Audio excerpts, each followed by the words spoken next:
The 911 operator's voice crackled through the police sergeant's radio. Caller is Kelly Turner, claiming HOA authority. Dispatcher is Ashley Thompson. The officer looked at me confused. I stared back in horror. Ashley Thompson is my wife. We all turned to the woman in handcuffs, my neighbor, who had just weaponized the emergency response system against her own dispatcher to break into my home. And she was smiling. What happened next completely turned my life upside down. Comment if you've ever dealt with a psycho neighbor, because this story will make you double-check your locks tonight. Listen, I'm Aaron Thompson, and I'm a tech guy. My world revolves around data systems, logic, and predictable outcomes. But standing there on my first day in what should have been my dream house, my entire logical framework shattered. My brain felt like a computer crashing, that dreaded blue screen of death where all you can do is stare and think, what the hell just happened? I had laughed, telling her she had the wrong house. That's when she slapped a manila folder on my table. Photos spilled out. Not just photos, aerial shots of my roof, close-ups of my mailbox, window measurements in disturbingly neat handwriting. Living room 72 inches x 48 inches. Bedroom facing street 42 inches x 36 inches. This wasn't a welcome wagon. This was surveillance. A cold wave of confusion washed over me as I picked one up. The paper was glossy, professional quality. The aerial shot was high resolution, taken from a drone or a small plane. Who does this? When did you take these? I asked, my voice barely a whisper, a strangled sound that didn't feel like my own. Kelly's eyes, a flat, unnerving shade of gray, never left the photos. Her finger traced the outline of my front door as if she were committing its every detail to memory, or perhaps remembering it from a long time ago. These split levels, she said, her voice a low, monotonous hum, her nails scratching against the glossy surface of the photograph. The sound was like chalk on a blackboard, setting my teeth on edge. My father used to build houses exactly like this one. The way she said it sent a shiver down my spine. It wasn't the fond remembrance of a daughter proud of her father's work. It was possessive, almost threatening. She spoke in the present tense as if he were still out there, hammer in hand, his legacy somehow tied to the structural integrity of my new home. There are things that need to be checked, she added, her gaze finally lifting to meet mine. In that moment, staring into her emotionless eyes, a primal alarm bell went off in my head.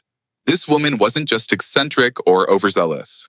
She was completely unhinged. Here's where it gets interesting, though. See, I'm the kind of guy who documents everything. It's an occupational hazard from years of working in IT security. You learn that data is your best defense. So, when Kelly launched into her whole welcome inspection routine, claiming she had authority over my property, I was ready. My paranoia, which my wife Ashley often teased me about, was finally paying off. I pulled out my phone, subtly hit record, and then retrieved my property deed from the welcome packet the realtor had left. I laid it out on the table next to her creepy surveillance photos. See, I said, my voice steadier now that I was on familiar ground, the ground of facts and evidence. Clear as day. My house sits outside the Oakwood Estates Homeowners Association boundary. I pointed to the thick black line on the plat map.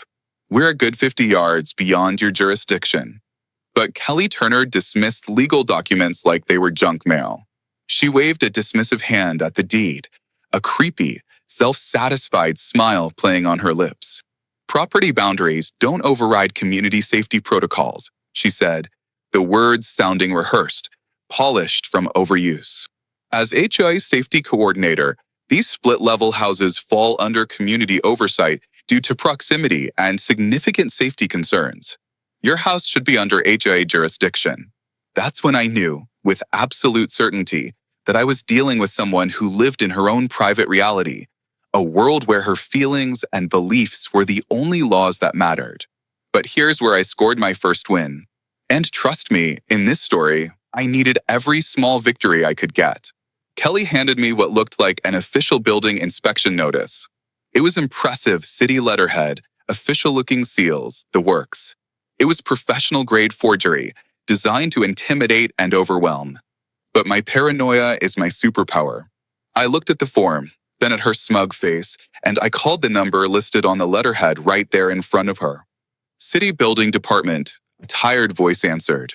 Yeah, I've got an Inspector Johnson here claiming I need an emergency structural review, I said, my eyes locked on Kelly's. I watched for any flicker of fear, any sign that her carefully constructed world was about to crack.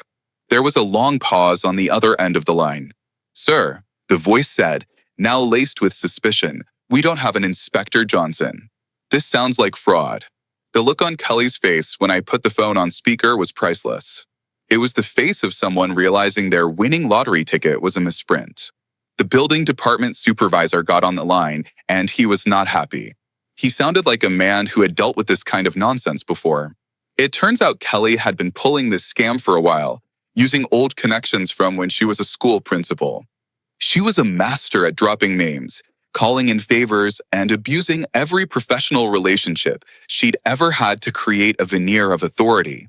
They added her name to their do not contact list on the spot and threatened her with felony fraud charges if she ever impersonated a city official again. Victory number 1 for Team Thompson. But instead of backing down like a normal person caught red-handed in a criminal act, Kelly doubled down. Her composure barely cracked. Technicalities don't override community safety, she muttered, her hands shaking slightly as she gathered up her photos. The mask was slipping, revealing the raw obsession beneath. These split-level houses. My father used to build houses exactly like this. There are dangerous things that need to be checked. The repetition was unnerving. It was like a stuck record, a phrase her mind returned to under stress. The whole interaction lasted maybe 20 minutes, but it felt like hours of psychological chess. Kelly finally left, but not before delivering one final, chilling statement that should have sent me running for the hills. Mr. Thompson, as elected safety coordinator for Oakwood Estates, I have community oversight responsibilities that supersede property line technicalities. Legal boundaries are just lines on paper. Community safety transcends paperwork. Elected by whom? I wasn't even in her HOA. But the way she said community safety with the righteous fury of a zealot, a guardian angel protecting us all from dangers only she could see, that's when it truly sank in. Kelly Turner wasn't just an annoying neighbor. She was dangerous. The kind of danger that wraps itself in official-sounding titles and the cloak of fake authority. Ashley got home just as Kelly's golf cart, yes, a 52-year-old woman driving a golf cart like a demented security guard, squeaked away down the street. My wife took one look at my face and knew something was terribly wrong. Ashley has this uncanny ability, a skill honed by 6 years as a 911 dispatcher. She can read people's stress levels like a barometer, sensing the subtle shifts in tone and body language that signal a crisis. What happened? She asked, her voice calm but firm. I didn't have to say much. I just showed her the photos. Her reaction was immediate and professional. All warmth left her face, replaced by the focused intensity of a first responder.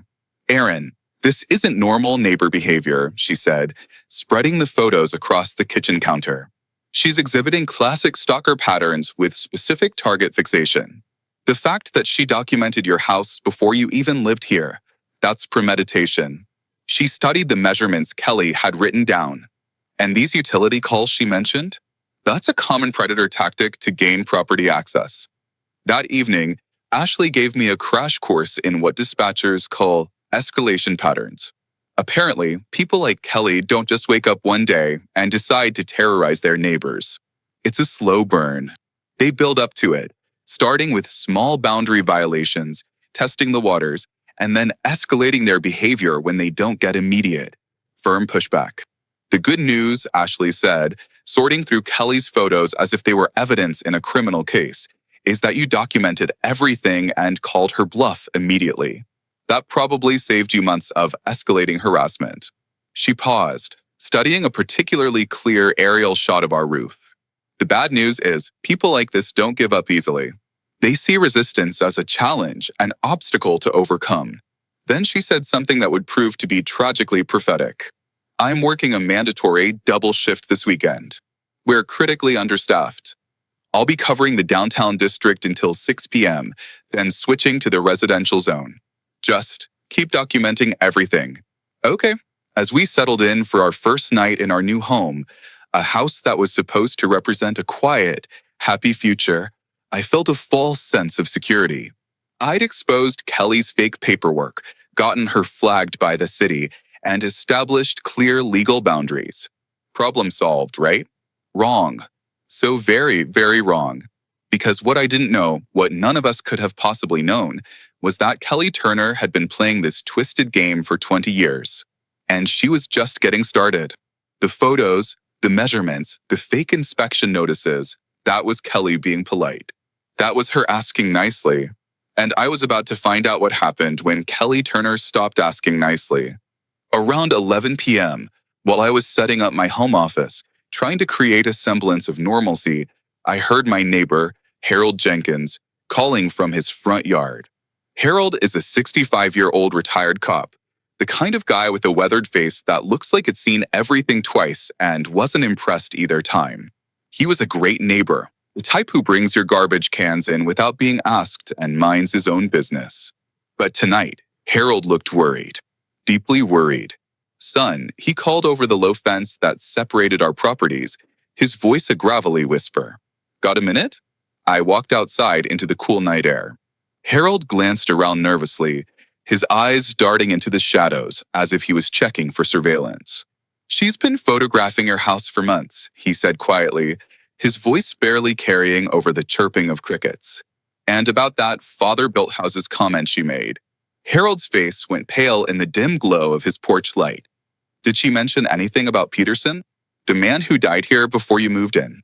The temperature seemed to drop 10 degrees.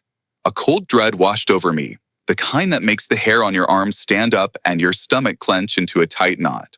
Harold wasn't just nervous, he was terrified. My mind raced. What exactly happened to Peterson? And why was a retired cop so afraid to talk about it? The next morning, I couldn't shake Harold's ominous words. Peterson. The name echoed in my head. Who was this man, and what horrors had he endured inside the very walls where I was supposed to build my future? I decided to do what any paranoid IT professional would do. I launched my own investigation. While Ashley was at work, immersed in the chaos of other people's emergencies, I started digging through the mountain of paperwork the realtor had left behind. Most of it was standard stuff, utility transfers, warranty information, the usual homeowner packet. But then, while cleaning out the garage, tucked away as if to hide it from the world, I found something that made my skin crawl. Taped securely to the underside of Peterson's old, dusty workbench was a manila folder, identical to the one Kelly had brought over. But this one told a very different, very dark story. Peterson's handwriting was shaky, the desperate scrawl of a man at the end of his rope. It was nothing like Kelly's neat, precise, architectural notes. The folder contained a simple, terrifying note. It read, "If something happens to me, don't trust Kelly Turner. She has copies of my keys. She convinced me to make her my emergency contact for safety reasons. I was wrong to trust her. She watches at night. She measures my windows. She tests my locks. Can't sleep anymore. Can't take this anymore. If you're reading this, get out. Don't let her into any other houses. J. Peterson, March 2022. Attached to the note were several key copies, labeled with my current address in Peterson's shaky script. My heart hammered against my ribs. I looked at the date on the key label, March 15th, 2022. These were copies of my keys. The locks hadn't been changed. The chilling implication hit me with the force of a physical blow. She hadn't just been watching my house. She'd already been inside. The photos Peterson had managed to take were even worse than his note. They were grainy cell phone pictures, taken in the dead of night, documenting his psychological torture. A picture of Kelly at 2:17 a.m., standing just outside his bedroom window, her face illuminated by the eerie green glow of a flashlight, a measuring tape in her hand. A shot of Kelly methodically testing his gate latch, her expression one of intense concentration. A photo of Kelly walking around his foundation with some kind of electronic device, pointing it at the walls. The timestamps showed this had been going on for months, a relentless campaign of terror waged just beyond his windows. One photo was particularly chilling. It showed Kelly standing in Peterson's backyard at 3 a.m., talking animatedly to herself, gesturing at the house as if she were having a heated conversation with someone invisible. The man had been documenting his own descent into madness, collecting evidence that no one would see until it was far too late. My hands were shaking as I immediately called Harold. This time, he didn't dance around the subject. "Aaron, I need to tell you something," he said, his voice heavy with a guilt that seemed to weigh down the phone line itself. "But you're not going to like it." Peterson had come to him 3 times in his final weeks, begging for help. He said Kelly was making his life a living hell, Harold confessed, claiming she had the authority to inspect his house whenever she wanted. I told him to call the police, but Harold paused, and I could hear the profound regret in his voice. Police don't take neighbor disputes seriously unless someone gets physically hurt. By the time they would have listened, Peterson was dead. Harold had to clear his throat before he could continue. "Look, I should have helped him more. I should have taken his complaints seriously. I'm not making that mistake again with you." Harold came over, and his presence, solid and grim, filled my kitchen. He confirmed what I had suspected. Kelly had masterfully manipulated Peterson, a lonely widower, into making her his emergency contact. She convinced him it was for his own safety, Harold explained, his eyes scanning Peterson's desperate photos. She told him that these split-level houses from the 1970s had hidden structural issues that needed regular monitoring. Peterson was 73, lived alone, and didn't know any better.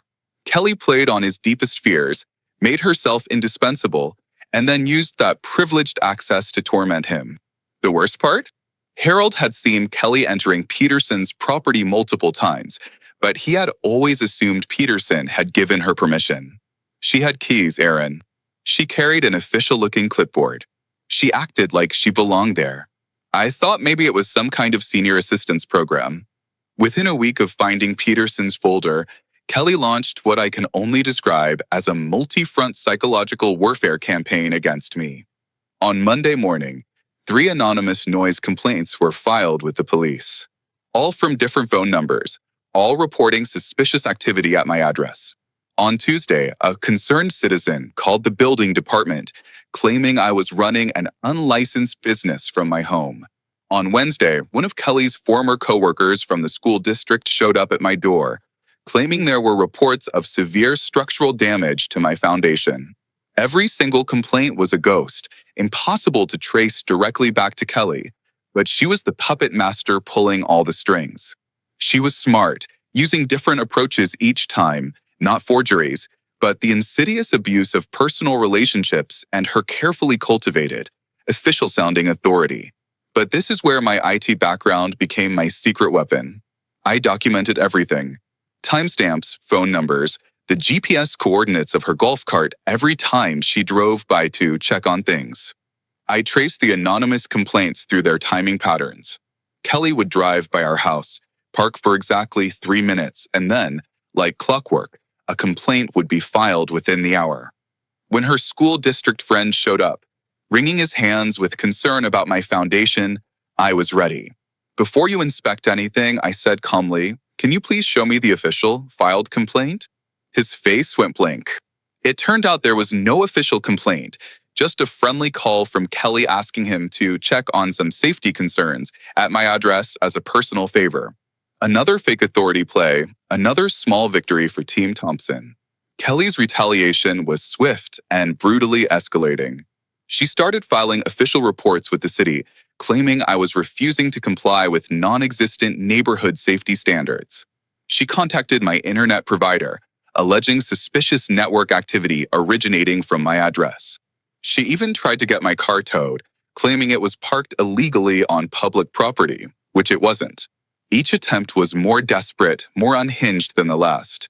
And each time, I had a digital mountain of documentation proving Kelly was the one orchestrating the harassment. But what truly scared me wasn't the fake complaints.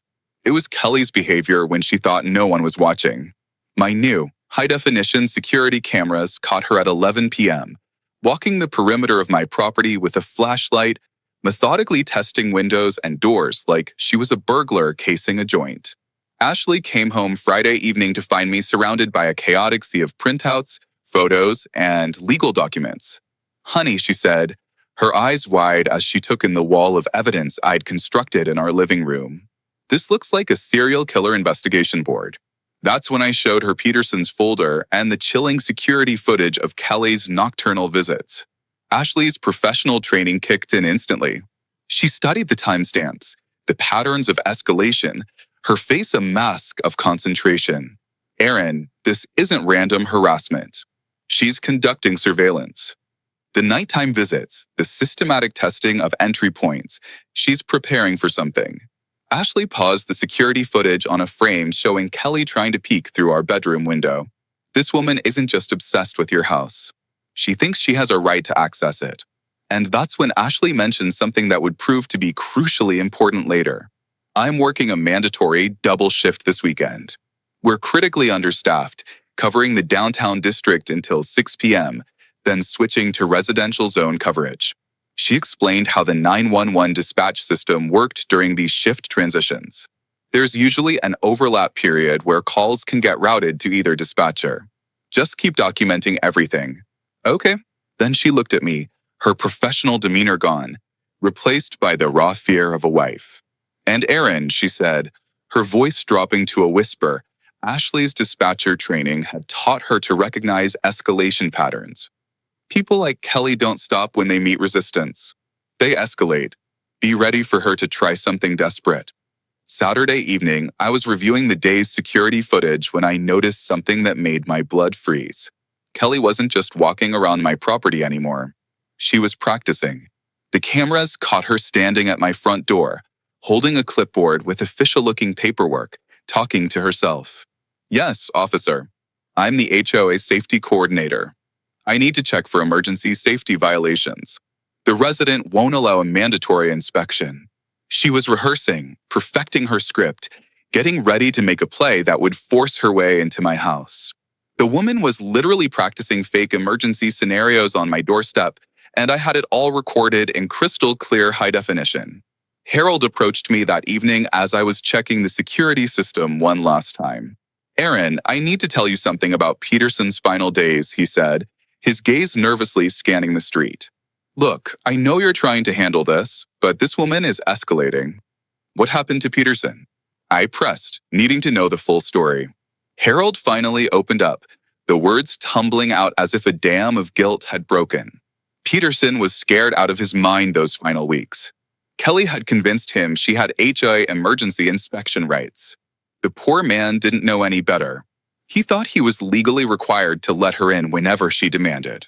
Harold's weathered hands shook as he continued. She convinced him his house was structurally dangerous, that he needed constant monitoring for safety violations. Peterson spent his last month on this earth tearing apart his own walls, looking for imaginary problems that Kelly had planted in his head. As Harold was talking, my phone buzzed with a motion sensor alert. I pulled up the live feed on my phone, and there she was, Kelly Turner, standing at my front door with her clipboard, practicing her emergency story one final time. Yes, officer. I heard someone in distress inside. I need immediate police assistance to gain entry for an emergency welfare check. As safety coordinator, I have the authority to inspect, but they've barricaded the property. She was perfect her story, getting ready to make her move. But what she didn't know was that her plan had a fatal flaw. And in about 24 hours, it would backfire in the most spectacular way imaginable. The question that haunted me as I watched her rehearse was simple. If Kelly was willing to call 911 with fake emergency claims just to get into my house, what exactly was she looking for inside? Here's the twist that makes this story legendary. Who do you think answered that 911 call? Sunday evening, 5:47 p.m. I was in my home office. Ashley was at the dispatch center, covering her double shift, transitioning from the chaotic downtown zone to the quieter residential areas. And Kelly Turner was about to make the most catastrophic decision of her deranged life. My security cameras showed her pacing outside my gate, muttering to herself, clutching that same official-looking paperwork she'd been rehearsing with all weekend. What I didn't know, what none of us knew, was that in exactly 3 minutes, Kelly was going to dial 911 and try to weaponize the entire emergency response system to break into my house. Kelly was about to make the most catastrophic decision of her life. And the person who would answer that call was the one person in the entire county she never should have crossed. Here's how it went down.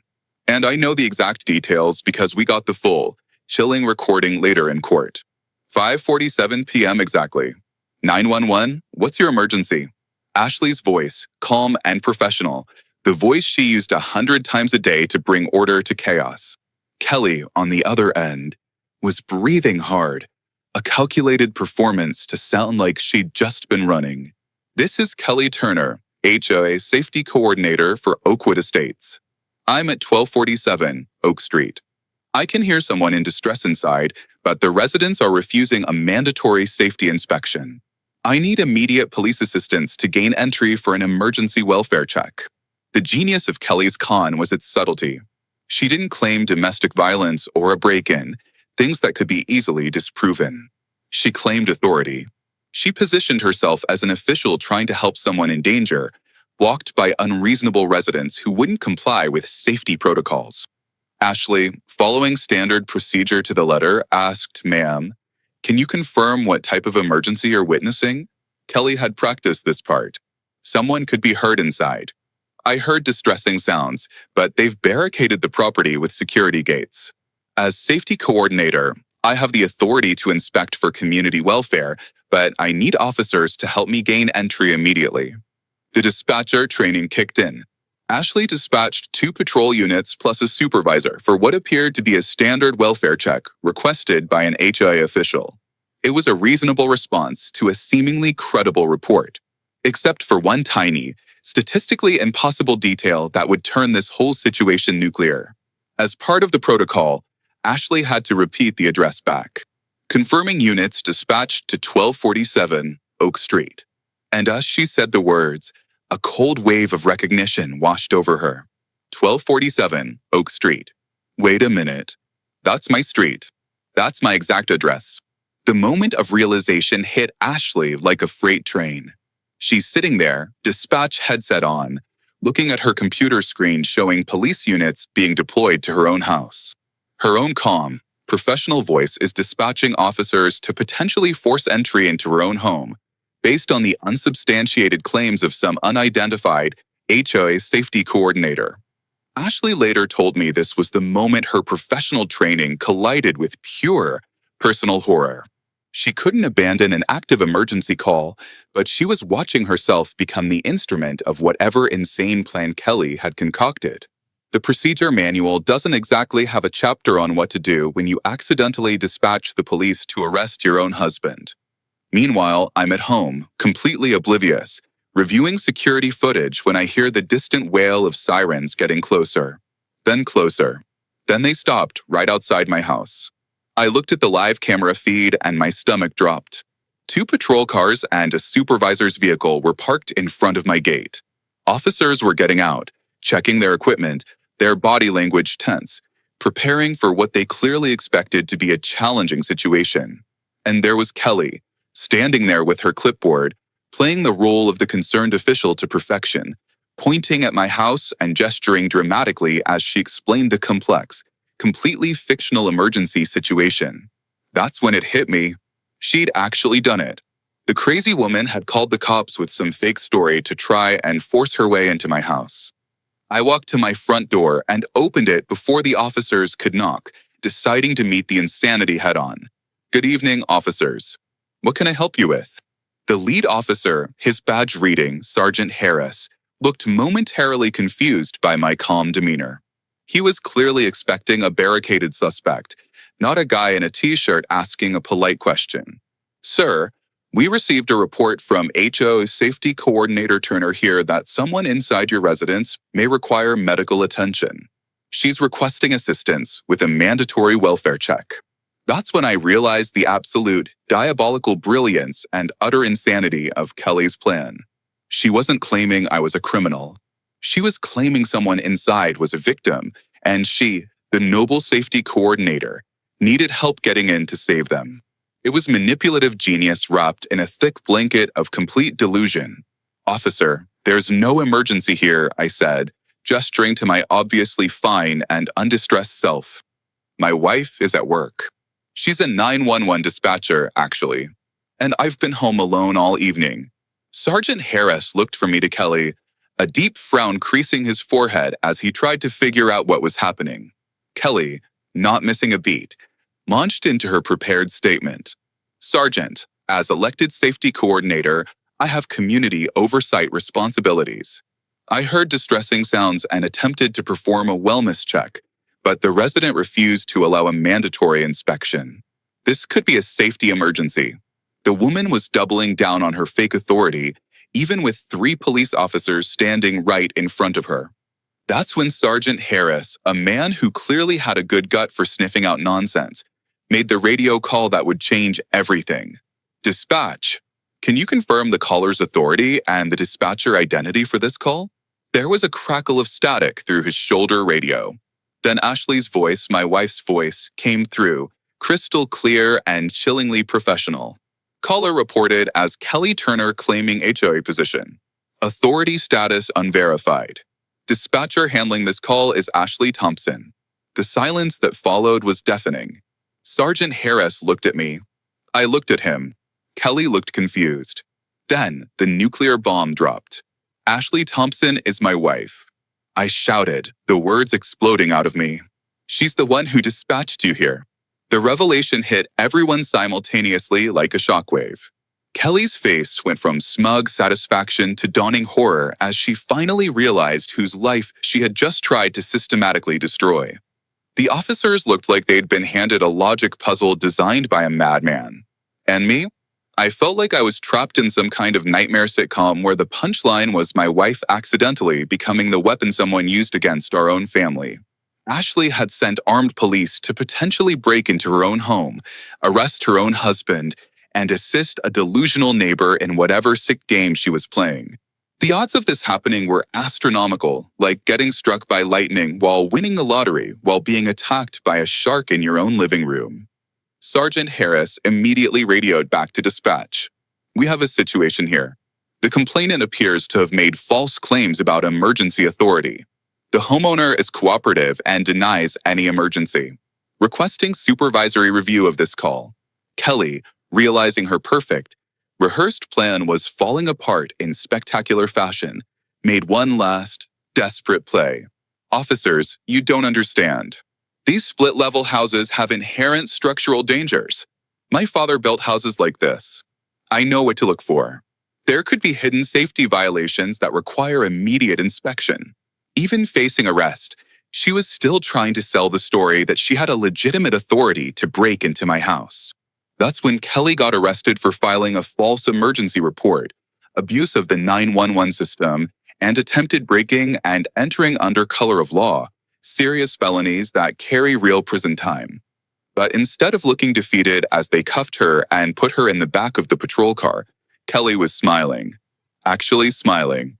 "Now you'll see," she called out as they closed the door. "The investigation will prove I was right. They'll have to search the house now." Even in custody, she thought her plan was working. The woman was so delusional that she believed getting arrested would somehow grant her access to my property through the legal system. I thought the nightmare was over. But what we discovered in Kelly's basement showed this wasn't an obsession. It was a 20-year campaign of terror. You know what's worse than finding out your neighbor is completely insane? Finding out she's been systematically destroying lives for years, and nobody ever stopped her. After Kelly's arrest, I became obsessed with understanding what, or rather who, we were really dealing with. The false 911 call wasn't some spontaneous breakdown. It was the culmination of decades of psychological warfare. And Peterson wasn't Kelly's first victim. He was just the most recent casualty in a 20-year campaign of terror that nobody had connected until now. While Kelly sat in a jail cell awaiting arraignment, I dove back into the paperwork the realtor had left behind. And what I found made my blood run cold. Buried deep in the closing documents was Peterson's complete file. Not just the desperate note I'd found in the garage, but a thick manila envelope containing what can only be described as a man's descent into madness, documented in real time. Peterson had been keeping meticulous records of Kelly's harassment, and the progression was terrifying. It started innocently enough. An entry dated March 1st, 2022, New neighbor, Kelly Turner, introduced herself, offered to help with property maintenance concerns. But by the second page, the tone had shifted dramatically. March 15th, Kelly insists on inspecting the basement for safety violations. Claims the HOA requires annual structural reviews of houses built in the 70s. Peterson, being 73 and trusting, had gone along with it. The entries grew progressively more desperate and paranoid. March 30th, Kelly found measuring my bedroom windows again. Says father's construction needs verification. Don't understand what she means. April 10th, made Kelly my emergency contact, like she suggested. Seemed reasonable for senior safety. April 20th, Kelly has keys now. Says it's for emergency access. Feel uncomfortable, but don't know how to say no. What Peterson had documented was a textbook case of psychological manipulation.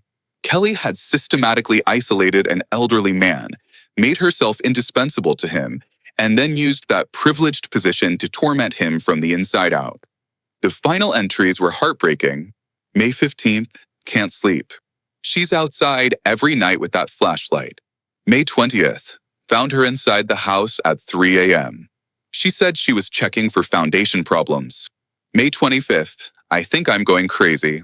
But here's what made Peterson different from Kelly's other unknown victims. He fought back the only way he knew how. Hidden throughout his handwritten records were those grainy cell phone photos documenting Kelly's stalking behavior. Kelly at 2:17 a.m. with what looked like industrial measuring equipment. Kelly testing his gate locks with a set of different keys. Kelly standing in his backyard, having animated conversations with invisible people about structural integrity failures and construction cover-ups. The timestamps showed this went on for months, and Peterson, even in his terror, captured it all. The man might have been terrified, but he wasn't stupid. He knew he needed evidence, even if nobody would listen to him while he was alive. The most chilling discovery of all was Peterson's final phone log. 3 separate calls to the police about neighbor harassment, all dismissed as civil matters.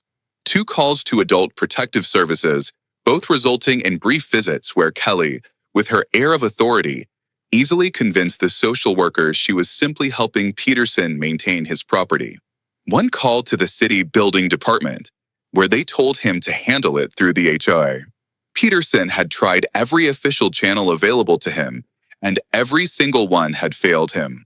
His last entry, dated just 2 days before his death, was simply a phone number with a note scrawled next to it. If something happens to me, this is who she really is. The number was Kelly's direct line at her old school job, with a notation, fired for harassment, multiple complaints. They'll have records. I called that number and reached the retired former principal. Oh, God. Kelly Turner, the woman said, her voice filled with a weary resignation when I explained the situation. We had to let her go 5 years ago. Multiple parent complaints about excessive disciplinary measures and boundary violations. She'd show up at students' homes unannounced, claiming she needed to perform educational welfare checks. Parents found her measuring their children's bedroom windows for safety compliance. The woman was obsessed with control and had this bizarre, unshakable fixation on house inspections. Apparently, Kelly had been pulling the same scam for years, using her official-sounding authority to gain access to people's homes, then tormenting them with imaginary violations. That's when I realized the horrifying truth. Peterson hadn't just been Kelly's victim, he'd been her training ground. She had perfected her twisted techniques on a vulnerable, elderly man, learning what worked and what didn't. The fake authority claims, the safety coordinator title, the emergency contact manipulation, it was all beta tested on him. Peterson's death had given Kelly an empty house to obsess over without resistance. And when I bought it, she simply transferred her deep-seated delusion to new victims. We weren't random targets. We were the next phase in Kelly's 20-year psychological experiment. Armed with Peterson's evidence, I reached out to my immediate neighbors, Harold, Mrs. Hayes next door, and the Washington family across the street. These weren't random strangers. They were the people who had watched Peterson's slow decline, who had seen Kelly's behavior escalate, who had felt that gnawing guilt about not doing more to help. When I showed them Peterson's photos and his desperate documentation, the response was immediate and unified. "We should have helped him," Harold said, his weathered hands shaking as he studied the pictures of Kelly in the dead of night. "We all saw her harassing that poor man, but nobody wanted to get involved in neighbor drama. Now look what happened." Mrs. Hayes was more direct. "She killed him," she said, her voice steely. "Maybe not with her hands, but she killed him just the same." But here's what I learned about community psychology. Most people don't get involved in their neighbors' disputes, even when they see someone being actively terrorized. Fear, apathy, and the bystander effect create this perfect storm where predators like Kelly can operate for years without anyone stopping them. The Washington family admitted they'd seen Kelly prowling around Peterson's house at night, but had assumed it was some kind of authorized senior care arrangement. Harold had witnessed Kelly entering Peterson's property multiple times, but thought Peterson had given her permission. Everyone saw isolated pieces of the abuse, but nobody connected the dots until it was far too late. The small group that formed around Peterson's evidence became our informal support network. It wasn't some grand neighborhood committee, just 4 households who decided they wouldn't make the same mistake twice. Harold reluctantly agreed to be our spokesperson, his police background giving him credibility with the authorities. Mrs. Hayes offered to document Kelly's behavior from her vantage point overlooking the street. The Washingtons agreed to provide witness testimony if needed. It wasn't much, but it was infinitely more than Peterson ever had. We were going to make sure that Kelly's long-standing pattern of abuse was finally exposed and stopped for good. Meanwhile, Kelly's behavior during her brief jail stay was revealing in its own way. According to the booking officer I spoke with, Kelly spent her entire detention period demanding to speak with building inspectors about structural emergency protocols and insisting her arrest was preventing her from performing critical safety functions. Even locked up, she maintained the powerful delusion that she had legitimate authority and was being persecuted for simply doing her job.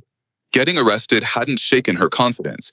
It had reinforced her belief that everyone else was wrong and she was the only one trying to protect community safety. The really disturbing part came when Ashley, back at work, ran Kelly's information through official databases. Remember, Ashley has been a 911 dispatcher for 6 years. She knows how to research complaint patterns and identify repeat offenders. What she found made us both sick to our stomachs. Kelly had called 911 about our address 8 times in the 6 months before we even lived there. Noise complaints, suspicious activity reports, possible break-ins, all targeting Peterson, all completely fake, all designed to make his life a living hell. Kelly had been using the emergency response system as her personal harassment tool for years, and nobody had ever connected the pattern until now. The disturbing pattern was clear, but one final detail made my blood run cold. Kelly's final call about Peterson was logged just 48 hours before he died. The report claimed elderly resident in distress. Possible medical emergency. Requires immediate welfare check. What did Kelly tell 911 about Peterson in that final, fateful call? And did her lies contribute to what happened to him? 3 weeks after Kelly's arrest, the police obtained a search warrant for her house, based on Peterson's evidence and our harassment complaints. As the primary complainant, I was allowed to accompany the officers, a decision that turned out to be both the best and worst I could have possibly made. Because what we found in Kelly Turner's basement wasn't just evidence of a sick obsession. It was a 20-year archive of psychological terrorism that made every horror movie I'd ever seen look like a Disney cartoon. Walking down those musty basement steps, smelling the cloying odor of old paper and something metallic and sharp I couldn't identify, I had no idea I was about to witness the most profoundly disturbing scene of my entire life. The first thing that hit me was the sheer, overwhelming scope of it all. Kelly's basement looked like a serial killer's trophy room mixed with an architect's office and a paranoid conspiracy theorist's den. Every single wall was covered, floor to ceiling, with photographs, blueprints, detailed measurements, and what appeared to be surveillance reports. But these weren't random houses. They were all split-level homes, all built in the 1970s, all within a 50-mile radius, and all documented with the same obsessive, terrifying detail Kelly had applied to my property. Officer Harris let out a low whistle as his flashlight beam swept across the walls. "Ma'am," he called up to Kelly, who was standing at the top of the stairs in handcuffs, watching us. "How many of these houses have you been inside without permission?" Kelly's response, delivered in a flat, emotionless tone, chilled everyone in that basement to the bone. They weren't break-ins. They were structural inspections. My father's work needed verification. The center of the basement was dominated by what can only be described as a shrine to Kelly's dead father. A dusty workshop table was neatly covered with his old construction tools, faded photographs of housing developments from the 1970s, and dozens of awards for excellence in residential construction, dating back to when Kelly was just a child. But surrounding this bizarre memorial to her father's legitimate career was the irrefutable evidence of Kelly's decades-long crime spree. There were keys to houses all over the county, meticulously organized in labeled containers by address. There were stolen items from each property, not valuables, but deeply personal touches like mailbox numbers, door handles, porch lights, and even window screens. Things homeowners might not notice missing for months, if ever. And there were photographs. Thousands and thousands of photographs, taken from outside and inside these homes, while families slept, ate dinner, or went about their daily lives, completely unaware they were being documented by a predator. But the most disturbing discovery was Kelly's vast collection of fake inspection reports she'd written for each house she had violated. These were detailed documents, filled with technical jargon, claiming structural defects, safety violations, and construction failures that required her immediate attention. None of it was real. Kelly had simply invented problems that didn't exist, then appointed herself as the sole expert qualified to fix them. Foundation settling in the northwest corner requires immediate reinforcement. Electrical wiring shows signs of 1970s code violations. Window installation suggests structural instability. Reading these reports, I realized Kelly had been playing this twisted game of house inspector for 20 years, convincing herself and trying to convince others that she was protecting people from dangers that existed only in her delusional mind. Officer Harris found something that made everyone's blood run cold: a detailed, hand-drawn floor plan of my house, with notations about optimal entry points and inspection priorities. Kelly had been planning her invasion of my home for months, mapping out exactly how she would gain access and what she would inspect once she was inside. The margins were filled with her neat, chilling handwriting. Bedroom windows face street, perfect for safety monitoring. Basement access through exterior door. Father's construction standards must be verified. This wasn't random harassment. It was a methodical, calculated campaign designed to give Kelly total access to every inch of my property. In the corner of the basement, we found what appeared to be Kelly's active cases file, current surveillance photos of 6 different split-level houses throughout the county, all with the same obsessive documentation I'd seen applied to my own property. License plate numbers of the residents, their work schedules, their family routines, and detailed notes about when the houses were empty. Kelly hadn't just been terrorizing Peterson and targeting me. She had been actively stalking multiple families simultaneously, preparing for a coordinated harassment campaign that would have destroyed lives across 3 counties. The woman was running a one-person reign of terror that nobody had connected because her victims were scattered and isolated. That's when David Turner, Kelly's younger brother, arrived at the scene. David had driven up from 2 states away after learning about his sister's arrest, and seeing the contents of her basement broke him completely. "Our father died when Kelly was 12, he told us, tears streaming down his face as he stared at the shrine. A construction accident. At a split-level housing development. Kelly never processed the grief. She created this elaborate fantasy that residents had sabotaged his work, that his reputation needed to be defended. David explained that he'd been trying to get Kelly professional help for 20 years, but she had always seemed just functional enough to avoid forced intervention. She held down jobs, maintained a semblance of a normal life, except for this one, all-consuming obsession with split-level houses. The psychiatric evaluation Kelly later underwent while in custody revealed the true depth of her delusion. According to the court-appointed psychiatrist, Kelly suffered from what he called complicated grief with paranoid delusions, specifically triggered by architectural features reminiscent of her father's work. In Kelly's fractured mind, every split-level house contained evidence that could either vindicate or condemn her father's legacy. She genuinely believed that by inspecting these homes and finding them structurally sound, she could somehow resurrect their relationship and prove his competence as a builder. It was heartbreaking and utterly terrifying at the same time. A 12-year-old girl's trauma had metastasized into a 40-year campaign of psychological warfare against innocent families. But here's what made the discovery of the shrine even more disturbing. Kelly had been escalating. The early houses in her collection showed minimal violations, a few stolen items, basic photography, simple fake inspection reports. But as the years progressed, her invasions became more elaborate, her documentation more detailed, her violations more severe. Peterson represented the peak of her evolution as a predator. She'd learned how to manipulate vulnerable targets, establish fake authority, and systematically destroy their peace of mind. If we hadn't stopped her, Kelly would have eventually graduated to even worse crimes, possibly including physical violence against anyone who interfered with her inspections.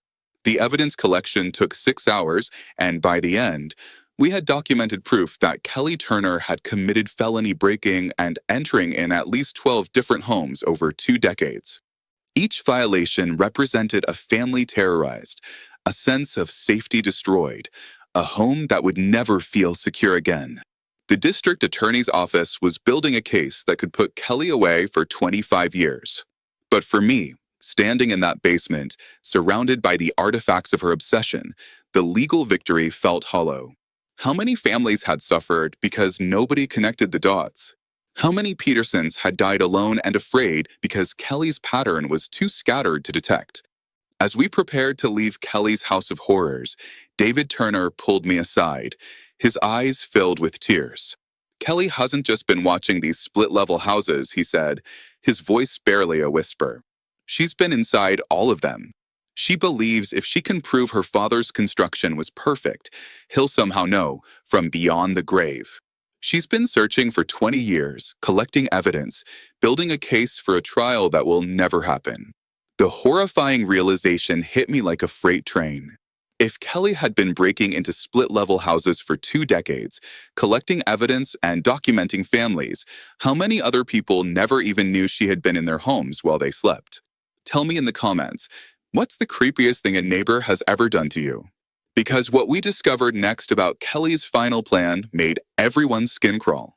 3 months later, we sat in a packed courtroom, watching as Kelly Turner's carefully constructed delusion crumbled in real time.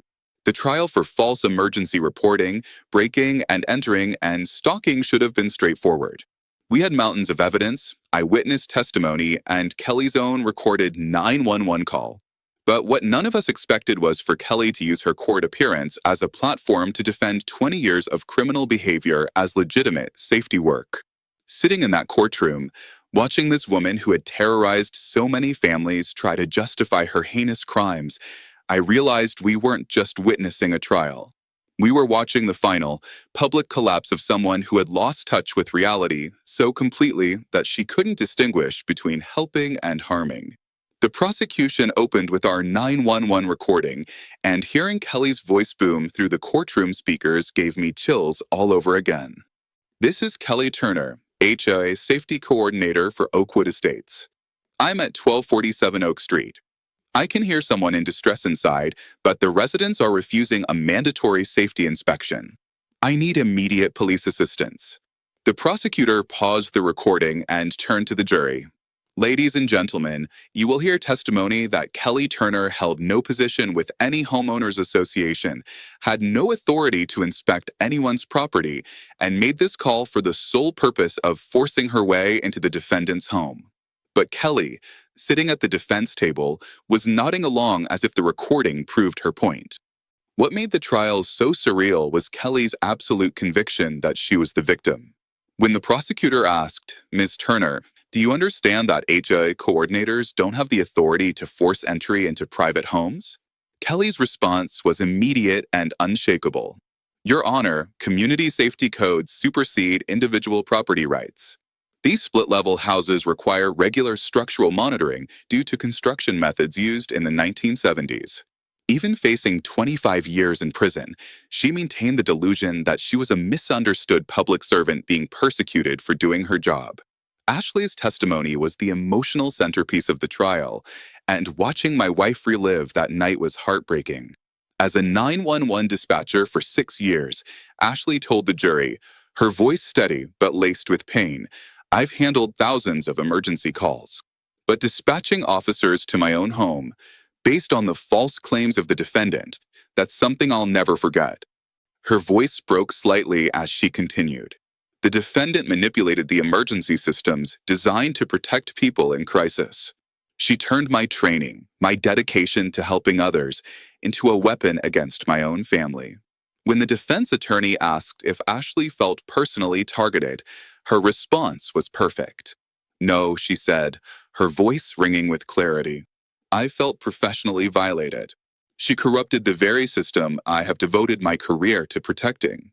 The prosecution methodically presented the evidence from Kelly's basement shrine, and watching the jury's faces shift from confusion to horror as they saw the photos of stolen house items and fake inspection reports was satisfying in a dark, vindicating way. Peterson's daughter, Ellie, had flown in from Oregon specifically to testify, and her victim impact statement reduced half the courtroom to tears. My father spent his final weeks convinced that his own home was trying to kill him, Ellie testified, her voice trembling with grief and anger. The defendant convinced a 73-year-old man that his house was structurally unsound, that he needed constant monitoring, and that she was the only person qualified to keep him safe. She didn't just harass him. She made him afraid of the one place he'd lived peacefully for 15 years. But the moment that defined the entire trial came when Kelly took the stand in her own defense. The woman who had terrorized multiple families, broken into countless homes, and destroyed Peterson's final months of life, actually believed she could convince a jury that her crimes were justified. Your Honor, Kelly began, her voice filled with a chillingly sincere passion. These split-level houses, built in the 1970s, have systematic structural vulnerabilities that most residents simply don't understand. My father was a master builder who specialized in this type of construction. When I inspect these properties, I am continuing his legacy of ensuring residential safety standards. The delusion was so complete, so utterly divorced from reality, that even her own lawyer looked uncomfortable. The prosecutor's cross-examination of Kelly was devastatingly effective because he didn't need to attack her. He just let her talk. Ms. Turner, did any homeowner ever give you permission to enter their property? Permission isn't required for emergency safety inspections. Did any government agency authorize your inspections? Community safety transcends bureaucratic authorization. Did you have keys to houses you did not own? Emergency access keys are standard protocol for safety coordinators. Every answer revealed just how deep Kelly's delusion ran. She had created an entire fantasy world where she was an official authority figure, protecting people from dangers only she could see. The turning point came when the prosecutor played Kelly's 911 call one final time and asked, Ms. Turner, what exactly did you hear that constituted an emergency? Kelly's response made everyone in the courtroom freeze. I heard the sounds of a house settling improperly due to foundation issues. The structural stress created auditory distress signals that indicated immediate safety concerns requiring inspection. Even the judge looked stunned. This woman had called 911 because she thought my house was making sounds that indicated construction defects. The level of delusion was so profound that it crossed from criminal into genuinely disturbing mental illness territory. Kelly's final statement to the court was the moment her delusion was completely shattered in public. Standing before the judge, handcuffed and facing decades in prison, she made one last, desperate plea. Your Honor, I never told anyone about what I really found in those houses during my inspections. The structural evidence I have collected over 20 years proves systematic construction failures that could endanger entire families. If the court would allow me to present my findings, you'd understand that my actions were justified by public safety concerns. The judge's response was swift and final. Ms. Turner, breaking into people's homes is not justified by imaginary construction problems. Your obsession has caused immeasurable harm to innocent families. The guilty verdict on all charges came back in less than 2 hours. Kelly Turner was sentenced to 3 years in prison, suspended pending psychiatric treatment, 5 years of probation, conditional on treatment completion, $25,000 in restitution to Peterson's family and the Washington family, who had been forced to sell their home and relocate, and lifetime restraining orders protecting all of her victims. But even as the sentence was read, Kelly maintained her delusion. The structural evidence will vindicate everything, she called out as bailiffs prepared to escort her away. Those houses hide construction defects that need to be exposed. The judge's final statement was perfect. Ms. Turner, the only thing your actions exposed was your complete disconnection from reality. As Kelly was led away to begin her court-ordered psychiatric treatment, she turned back to the courtroom with one final question that made everyone's blood run cold. Your Honor, what if I was right about the construction defects all along? What if those houses really do contain evidence that needs to be found? The judge looked directly at Kelly and delivered the line that ended her 20-year reign of terror. Ms. Turner, the only evidence in those houses was evidence of your crimes. 6 months later, sitting in my own backyard, hosting a small barbecue for the very neighbors who had stood with us through Kelly's reign of terror, I finally felt like I could breathe again. The psychiatric facility where Kelly was receiving treatment had reported significant progress. Apparently, intensive therapy and medication had helped her begin to process her father's death for the first time in 40 years.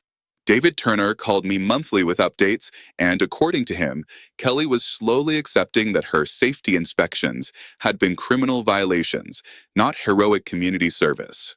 But the most important change? Kelly had finally stopped talking about structural defects and started talking about grief, loss, and the 12-year-old girl who never learned how to say goodbye to her father.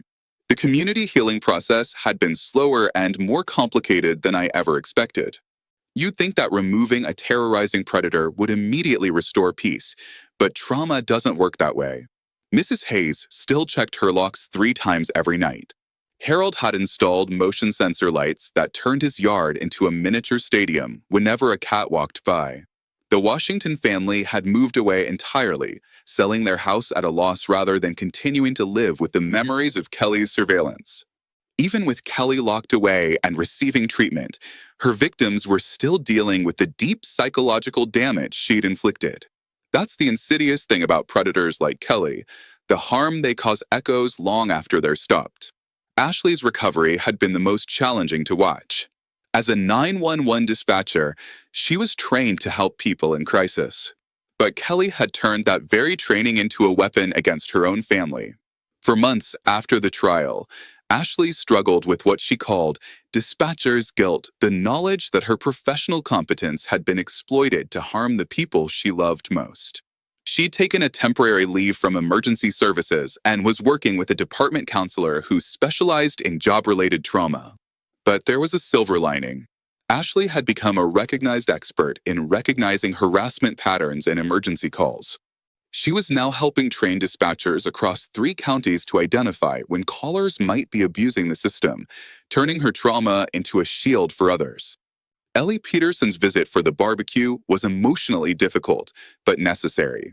She'd driven down from Oregon specifically to see the house where her father had spent his final, terrified months. Walking through the rooms that Kelly had violated gave her a kind of closure I hadn't expected. Dad would have loved this, Ellie said, watching Harold flip burgers while Mrs. Hayes organized a potluck table. Actual community, not surveillance. People choosing to spend time together instead of being forced into it by some delusional safety coordinator. Ellie had used her father's life insurance money to establish a foundation that provides legal assistance to elderly victims of neighbor harassment, turning her family's tragedy into protection for other vulnerable people. The most surprising development was Harold's transformation from a reluctant witness to a community advocate. The guilt he felt over not helping Peterson had motivated him to become the neighborhood's unofficial ombudsman for dispute resolution. He had started a monthly coffee meeting for residents to discuss concerns before they could escalate, and his police background gave him credibility with both neighbors and authorities. I failed Peterson by staying neutral, Harold told the group. Sometimes, being a good neighbor means getting involved, even when it's uncomfortable. Kelly's sentence was justice, but the real victory was our neighborhood. The trauma she caused didn't just make us victims, it made us a community. We learned that the scariest stories don't come from strangers, but from the people who live a few feet away, hiding in plain sight. And now we know how to watch out for each other. As the sun set over our backyard barbecue, I reflected on how a simple property purchase had led to such an insane chain of events. Moving to a new house should be boring, boxes, paperwork, meeting neighbors. Instead, we had accidentally bought the focal point of a decades-long delusion and become unwilling participants in someone else's unprocessed grief. But in a strange way, Kelly's attack on our family had created something positive, a genuine community of people who looked out for each other, who didn't ignore the warning signs, who understood that sometimes being a good neighbor means getting involved. Ashley found me standing by the fence where Harold had first warned me about Peterson, and she wrapped her arms around me as we watched our small gathering of friends and neighbors. "You know what's crazy," she said, leaning her head against my shoulder. "Kelly tried to use my job to hurt our family, but in the end, it was exactly that training that helped us survive her." I thought about the impossible chain of events that brought us to this moment. Kelly's call to force her way into our house. Ashley being the dispatcher who took that call. The investigation that followed, and the community that formed around stopping her. It was like some kind of cosmic justice, where the weapon Kelly tried to use against us became the very tool that saved us all. Looking back at our house, the same house Kelly had obsessed over, photographed, and tried desperately to invade, I realized something profound. She called 911 to try forcing her way into our home, I told Ashley. But that call became exactly what saved everyone. That's the power of sharing these stories. Real experiences that help us all stay safer. Hit that like button if this story opened your eyes to neighbor red flags you might have missed. I'm your host, and I'll see you in the next video, where we dive into another story that proves truth really is stranger than fiction.